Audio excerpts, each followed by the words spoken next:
Today we celebrate what for some seems a paradox. After Jesus leaves his disciples, the gospel tells us that they return to Jerusalem with great joy. Now, normally, when someone we love leaves us, we can experience sadness and loss.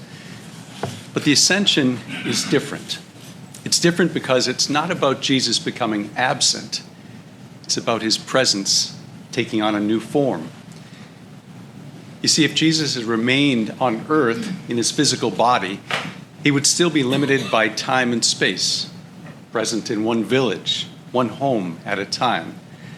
But through the Ascension, Jesus is no longer beside us in the same physical way he was over 2,000 years ago, but he is now present to all people, everywhere, at all time, if you will, 24/7. At the same time, Jesus is our representative in heaven. When he ascended to the Father, he did not leave his humanity behind. He carried his glorified body, still bearing the wounds of the Passion, into the very heart of the Trinity.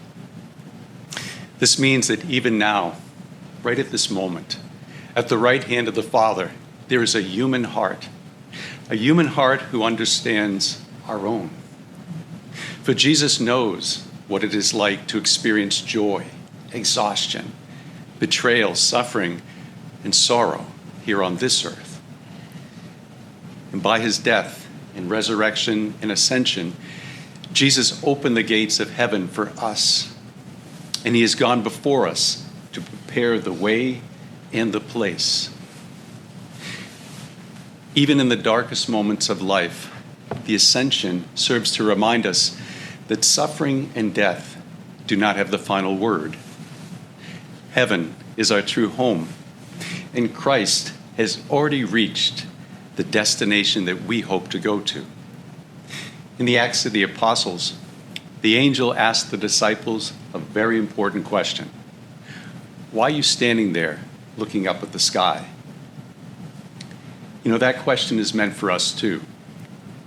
While we look to heaven for hope and guidance, we can't forget our mission here on earth.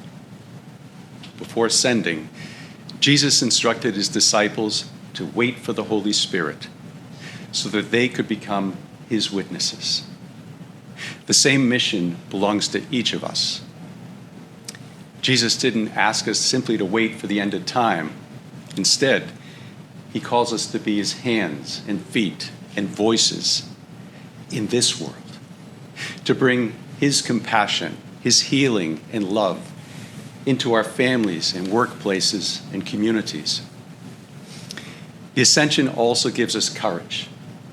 Because Jesus has conquered sin and death, we too can face our own struggles with hope. Christ strengthens us with grace to begin again whenever we experience failure.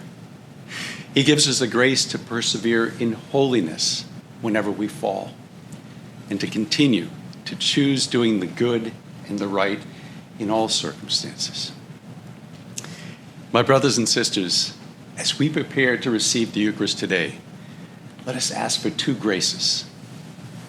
First, to be able to recognize Christ's presence even in the hardships of life. And second, to stop merely looking toward heaven and instead to be able also to look around us, to our families and friends and neighbors, and give witness to them through our lives, how we speak and how we act, to show them the hope and the salvation that Jesus offers to all. May God bless you on this holy day, and may we always look to heaven and then look around us to bring Christ to anyone we see.